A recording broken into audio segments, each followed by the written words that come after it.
আসেন এই ভিডিওটা আগে দেখি, তারপর কিছু কথা বলি। একটা দল, একটা গোষ্ঠী, তারা জীবনেও মানুষ হবে না।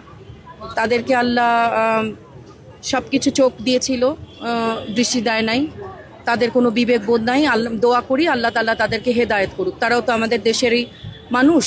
তারা যে কতটা জঘন্য পাপ করছে এবং তারা কতটা অন্ধ, মনুষ্যত্বের কোথায় যে নেমেছে তারা বোধহয় বুঝতেও পারছে না। ওদেরকে নিয়ে কথা বলে আমি আসলে কোনো রকমের সময় ক্ষেপণ করতে চাচ্ছি না। ওরা মানুষ না। অনেক দিন পরে এই আসমান কাঁপানি আপারে দেখলাম যে মিডিয়ার সামনে আসলো।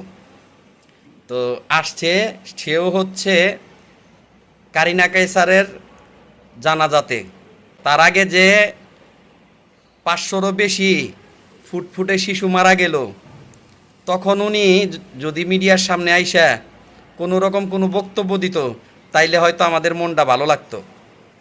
কিন্তু উনি আসে নাই। কারা নষ্ট হয়ে গেছে এইসব কথা বলতেছে।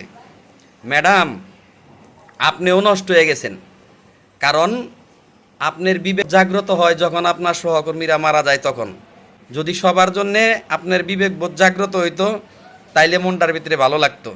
আপা, তাইলে এটা কাইন্ঠামি হয়ে গেল না বলেন?